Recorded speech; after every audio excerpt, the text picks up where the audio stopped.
شادی هستم و اینجا هم کریپتو برین AI هستش و شما دارین سلسله آموزش هایی رو میبینید که در رابطه با بازارهای مالی و روش ICT هستش که به صورت کامل و جامع برای شما قرار خواهد گرفت. فقط کافیه که منو سابسکرایب بکنید تا اینکه بتونین در کوتاه‌ترین زمان ویدیوهایی که من قرار میدم برای شما رو دریافت بکنین و بتونین توی تایم مناسب تمرینش بکنین و سوالات خودتون رو بپرسین. حتی میتونید توی اینستاگرام هم من رو دنبال بکنین که تمام تمرین ها و سوالات و مواردی که در رابطه با روانشناسی بازار هستش رو من اونجا برای شما قرار میدم تا بتونید کامل از این پکیج بهره برداری انجام بدیم. خب در ابتدا ما باید بدونیم که بازارهای مالی کلا رفتارش بر اساس قیمته. حالا میخواد قیمت رو به ما نشون بده به چه صورت هستش، با هر کدوم از این شمها به ما رفتار قیمت رو نشون میده. چه شکلی؟ به این صورت که اگر کندل های ما سبز باشه به صورت حالا دیفالت، میتونین بعدها هم رنگ ها رو با توجه به اون چیزی که خودتون در نظر دارین تغییرش بدین. اما به صورت دیفالت رنگ کندل های سعودی ما با بدنه سبز هستش، یعنی بدنه ما سبزه و این دم هایی هم که دارن به ما نشون میده که رفتار قیمتی به چه صورته. یعنی بازار دوست داشته که قیمت به این سمت حرکت بکنه اما نتونسته و حالا اوپنش یا کلوزش یک جای دیگه بسته شده و باز شده. حالا بریم سراغ کندل هامون. کندل سعودی اگر بخوام برای شما مثال بزنم، میتونم طلا رو براتون مثال بزنم که شما دوست دارین طلایی که میخرین توی مثلا یه زمان بهتری بفروشینش که سود ببرین دیگه، یعنی قیمتش بالا رفته باشه. مثلا شما طلا رو میخرین 2,800,000 زمانی که باز شده، قیمت شما میاد پایین، بازار فکر میکنه که پایین تر باز هم خریدار هست، اون میاد که خریدارها رو جمع بکنه. خب قیمت طلا به 2,600,000 هم میرسه، یعنی میبینه این قیمت رو، اما این خریدارها رو جمع میکنه و قیمت رو میکشونه به بالا. دید خریدارها زیاد شده و جایگاه رو جوری دید که میتونه قیمت بالاتر بره، پس میرسه به 3,000,000. اونجا دیگه هیچ کسی نبود که بخره این طلا رو یا اینکه بفروشه، چون همه خریدارهایی که این قیمت پایین رو دیده بودن و خریده بودن طمع ورشون میداره و فکر میکنن که بالاتر میتونن بفروشن، اما بازار قیمت رو به 2,900,000 میکشونه و همونجا میبنده. یه سری اصطلاحات هستش که برای این کندل ها ما استفاده میکنیم. قیمت باز شدن که همون اوپنه، قیمت لو پایین ترین قیمت و قیمت های بالاترین قیمت، قیمت کلوز هم قیمتی هستش که طلای ما بسته شده یا کندل ما بسته شده. این برای کندل های سعودی بود. توی کندل های نزولی به این شکل هستش که قیمت از بالا باز میشه و بالاترین قیمت رو میبینه، میاد پایین ترین قیمت رو میبینه و کلوزش پایین تر از قیمت اوپنش هستش که کندل ما در این صورت نزولی میشه با بدنه قرمز.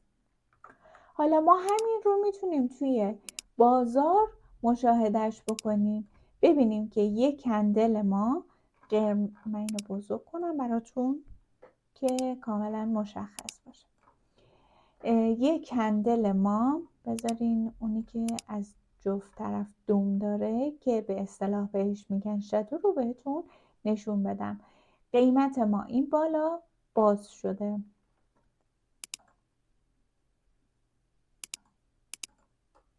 براش رو برمی‌داریم. قیمت ما اینجا باز شده، رفته بالاترین قیمت رو دیده، اومده پایین ترین قیمت رو دیده و اینجا هم بسته شده.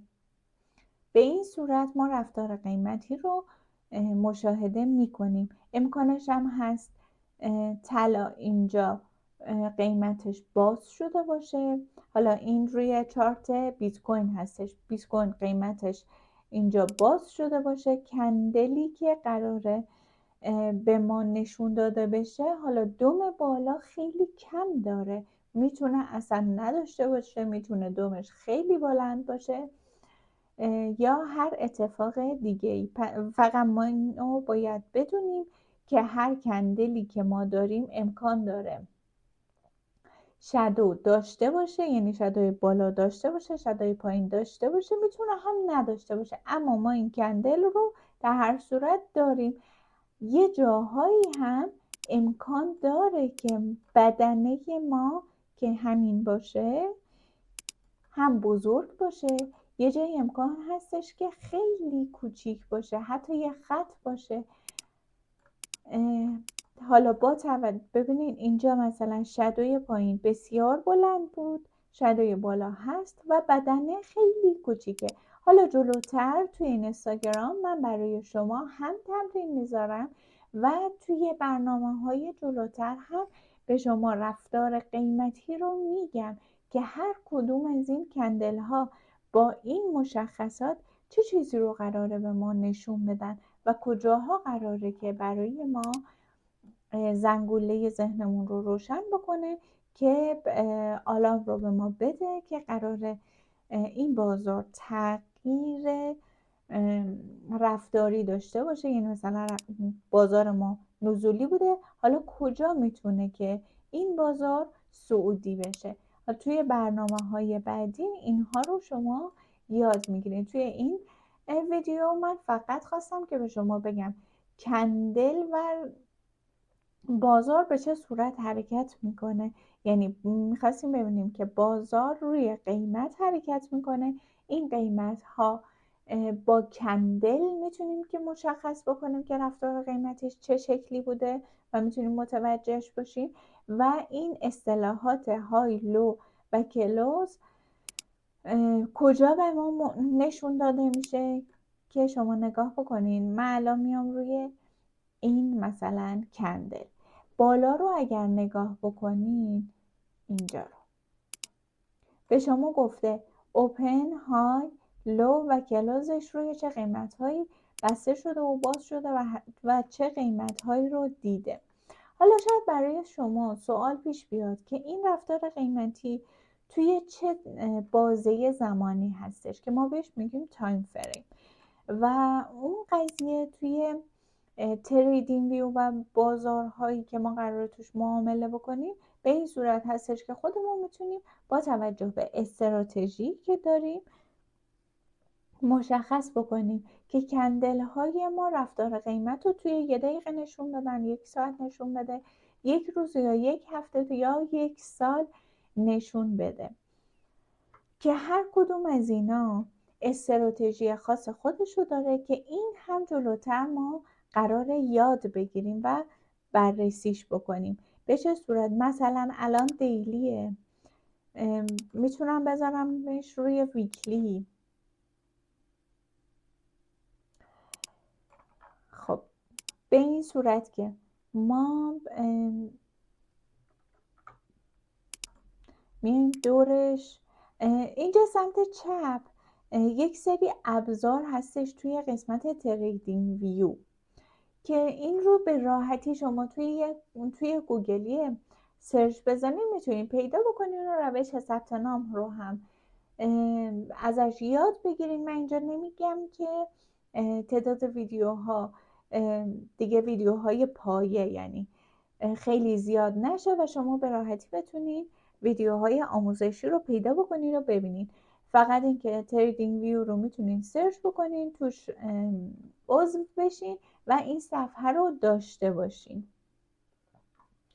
که ما قرار از این به بعد کارمون توی همین صفحه باشه.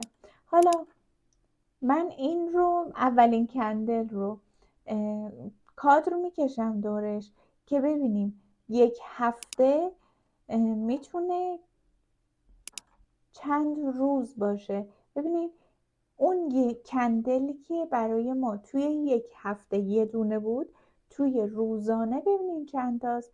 امروز شنبه است و این کندل داره پر میشه. هر رفتار قیمتی که ما میخوایم داشته باشیم از زمانهای بزرگ نگاهش میکنیم، هدف قرارش میدیم و توی تایم های پایین تر میایم بررسیش میکنیم. این که حالا به چه صورت قراره تو ویدیوهای بعد شما دیگه پادشاه بازارهای مالی بشین. فقط کافیه که هر آموزشی که من میدم به موقع ببینین تا بتونین سر موقع تمرین رو انجام بدین و توی این اینستاگرام تمرین هایی که من برای شما قرار میدم رو نگاه بکنین. چشمتون خیلی باید به چارت عادت بکنه. توی تایم بزرگتر اینطوری کادر دورش بکشین، توی تایم های پایین تر بریم ببینین که چند تا کندل بوده. اینا برای ما خیلی مهمه. توی ویدیوهای بعد متوجهش قطعا میشید.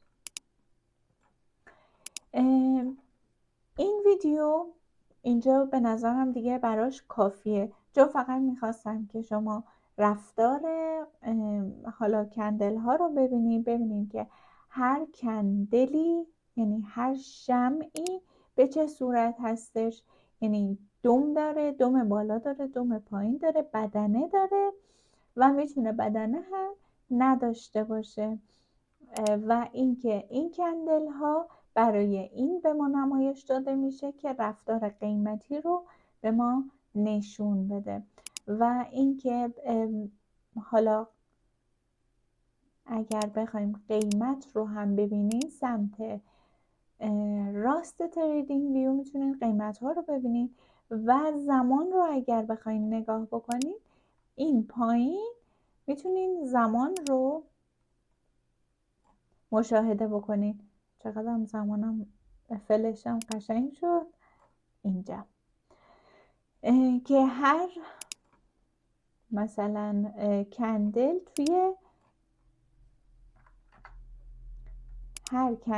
توی چه زمانی به ما نشون داده میشه. مثلا اینجا نگاه بکنید ساتردی، ساندی، ماندی، تیوزدی، ونزدی و هر حالا بستگی داره به این تایم فریم که شما انتخاب میکنید که هر کندلتون نشون دهنده چه زمانی باشه. به نظر من توی این ویدیو همین برای شما بسته. تمرین بکنین. البته که خیلی از شماها میدونم اینها رو بلد هستین. برای افرادی که کلا هیچ چیزی تا حالا از بازارهای مالی نشنیدن این رو بیشتر قرار دادم. امیدوارم که این رو تمرین بکنین. توی این اینستاگرام تمرین هایی که من میذارم رو دنبال بکنین و اگر سوالی داشتین میتونین همینجا هم توی اینستاگرام از من بپرسین. روزتون بخیر و پرسود باشین.